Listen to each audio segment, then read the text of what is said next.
everyone, welcome back to the Phase podcast. If you missed the last episode, we chatted about how to adapt to a new environment. In this edition of the Wellbeing Waves, we're discussing how seeking for help is a skill and how to see it as a strength rather than a weakness. Also, we want to think about what a good support network actually looks like. And to help me explore today's topic, I am joined by Molly and Beth. Hello. Hi. So, for both of you, this is your debut on this season of the Phase podcast. And so for new listeners, could you briefly tell us a bit about yourself, maybe what you do for work, and a fun fact? Beth, why don't we start with you? So I am currently volunteering with Phase in the office and in schools, and I'm also working part-time at Centre Parks. And the last time I checked, I can fit my entire fist in my mouth. No way. Beth teased this fun fact in the office for us beforehand and said that she would leave it until the podcast. So we did not know that was coming, and that is crazy. I did not know that. That is a good fun fact. Please don't ask me to do it. So Molly, can you live up to that intro and fun fact? I really can't, but hi everyone, my name is Molly. I work for Phase doing their secondary school work and their primary school work in schools. Lots of different things that we do: mentoring, support groups, assemblies, lessons. The list goes on really. And a fun fact about me is that I was once having a coffee with a friend, as in Starbucks, and she made me laugh so much that I spit out nearly all of my hot chocolate into her, and it was really, really embarrassing, and everyone looked at me, and it was horrible, but it was a fun fact, I suppose. I'm really surprised by both of those fun facts. Didn't know either of them. Amazing. Moving on, our first question today, and this is a question I want to ask both of you, but Beth, we'll start with you. Since we're thinking about focusing on building our ability to recognise when we need help and where to go when we want support, can you both remember a time when asking for help has had a real positive impact for you? Yeah, mine is an ongoing positive impact in my life. And this is when I'm feeling overwhelmed and I get quite anxious. I share a lot of this with my family, so I tend to go to my mum for support. And sharing what I'm feeling with her is something I find really helpful. Being able to offload and find solutions together helps me to get back on the right track. Having this sort of consistent, supportive relationship is really important to me. And to be honest, I don't really know what I would do without my mum. So yeah, I know that it's kind of like a no judgment space, anything goes. No matter what I need help with, I know that she will be able to be there for me. And it's kind of in the same way, I know that when she needs my support, I can be there to support her too. Oh, brilliant. Thank you, Beth. So it's kind of that ongoing relationship, and it actually goes two ways as well. So you're both there to support each other. Molly, have you got an example you can think of? Yeah, I mean, there's been lots of times in my life where I've asked for help and support from different people on different things. But one that springs to mind especially is when I was at university. When I was studying, I was really struggling with the kind of writing assignments and reading of literature and studies and all of that stuff. So I kind of had a conversation with my lecturers and ended up kind of spending a lot of time in the kind of wellbeing support section of university and actually getting lots of longer term support for my studying, which actually, although that is quite like academic support or help if you like, actually had a really big impact on the rest of my life. I learned a lot about myself and how I learn and how I work really well and what works for me. But also impacted other areas of my life. Actually, then I was able to be more efficient with my time and studying. That not only helped that, but meant that I then was less stressed in other areas of my life as well. So that's a time where I've had almost a real impact of asking for something almost quite directly and reaping the benefits of that. And I had support that was in the moment, but also ongoing throughout my time at university as well. Oh, thanks, Molly. I really like that specific example as well of maybe a time when you felt like you were falling behind. And so maybe it was even quite scary to ask for help. But actually in that situation, I'm sure asking for help was a strength because it enabled you to get that support and catch back up. I'm sure examples like that are stuff we'll talk more about as the episode goes on today. My next question is just for you, Molly. Why is asking for help a great skill to have? Well, asking for help is an incredible skill to have. One, because we all do it. We've always done it. We've done it since we were born, basically, in whatever kind of way that looks like at whatever age we're at. Asking for help and support is always something we've done. As humans, as people who are constantly in relationship with others and trying to achieve different things. I think there's lots of reasons why it is a brilliant skill. And a skill, sometimes people might be unsure about using that word, but it is really a skill. being able to kind of almost put yourself out there sometimes, be a little bit vulnerable, and ask for some help is definitely a skill. For lots of reasons, it is great. Some of those is it allows us to deepen our relationships with other people. Actually, almost a little bit like what Beth was saying about her relationship with her mum. Asking for support from each other in that will deepen their relationship. And I think the same goes for lots of people. Also helps us expand our knowledge of stuff. Like, we learn stuff when people help us. If we have a question that we've got and someone gives us an answer, actually we've expanded our knowledge. We've grown and we've built and we've learned in that. And we don't know it all ourselves. Actually, we can't do lots of this stuff by ourselves. We'd never have all of the answers. But being able to almost steal bits from other people helps us build who we are and what we know, and our head and our heart knowledge as well.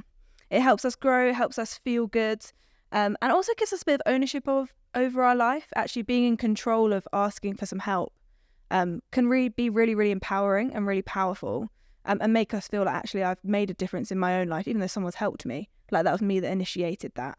And finally, I think there's something really nice, as somebody who I'm a bit of a giver in the sense I like to help other people and support other people. There's something really powerful about other people doing that for you. And there's a bit of a kind of paying it forward kind of vibe to it as well. So that's why asking for help is a really important skill.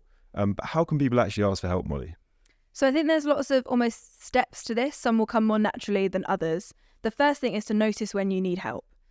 So part of that comes from knowing what normal is for us, actually knowing what's within our reach, what's within our limits and our strengths and our ability, and actually when do we need some more help. So once you've noticed, it's about being honest and clear with yourself about what you need help with, but also being honest and clear with whoever you're asking for help from as well. So maybe sometimes writing that down, or I don't know about anyone else, but sometimes I write in my notes if I'm about to send someone a text and I want to just practice what it's saying or rephrase it a little bit, even doing a bit of that in your head or in your notes or a notebook, and just being really honest about what you need help and support with, being quite specific over that. Choosing who. I don't know about any of you, but I go to different people for different things. There's some things that I'll go to family for, there's some things I'll go to friends for, there's some things I'll go to colleagues for. So think about who is the best person for me to go to for that thing. That might depend on what it is, that might depend on the relationship you've got with them, or even just like where you are, like physically, am I able to have that conversation with that person this week or not? Also thinking about the timing. If it's an emergency situation, that person needs to know that it's an emergency. So being really clear about the timing of that, but also making sure that somebody else has got the time to be able to give into you. And if they haven't, then who else could you go to? We don't want to be putting pressure on people. And finally, or not quite finally, actually, these two kind of come together. Being thankful to them, like showing appreciation. Actually, I really appreciate you taking a moment to help me out or answering my question here. And don't wait. Like, actually, don't wait until things get really, really tough. Don't wait till you're at the end of your rope, as it were, before you ask for help. Actually notice when you're starting to slip before you start to ask for help.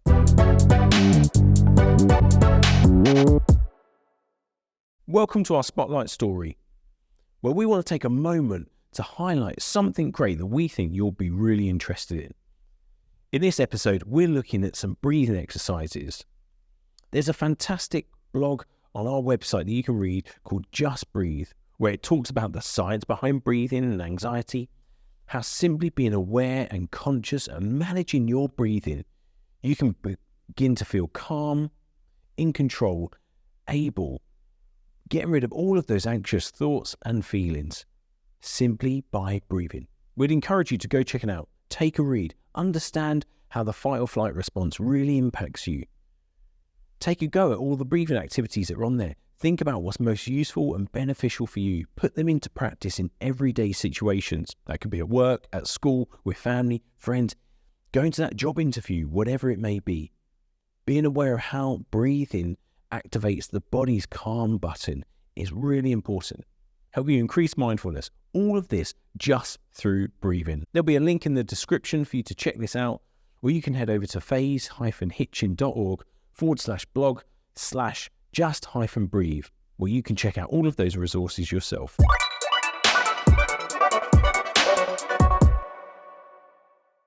Building on that, as you start asking for help and intentionally seeking help more and more, what you're actually doing there, as well as building that skill of asking for help, you're also building a support network, which is really, really important. And actually, Beth, you touched on that with your answer to your question about when a time asking for help has helped you. and it's a continuous relationship you have there with your mum, and that's like part of your support network. So maybe like broadening that out a little bit, Beth, what does having a good support network look like for you? I think for me, having people in your support network, these should be people that care about you and want to be there for you if you ever need them. The kind of support network should work two ways.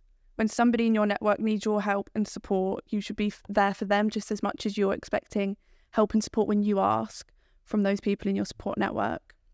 And a good support network consists of friends and family. However, there are other places where you can build your network.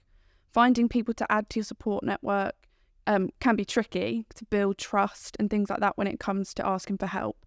But finding good support network with people with common interests and hobbies are great additions because you almost have that common ground to start. You can really strengthen your existing friendships just by reaching out and being present in each other's lives.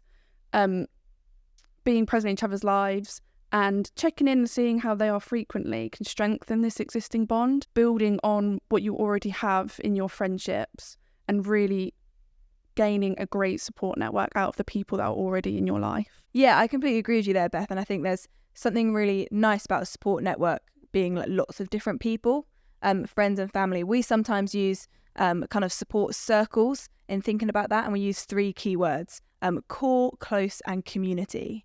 So your core network being those 1 or 2 people who you go to for lots of different things, generally people who you're in quite close proximity to, got really good relationships with. And then your close network, they might be friends at school or people you see quite regularly at work, whatever that might be. And community, they might be people who are in the community, which clues in the title, but maybe that might be a social worker or a doctor or somebody you go for other advice to, teacher, whoever it might be, or sports coach. So thinking about in your life, in your network, who's your core, who's your close, and who's in your community.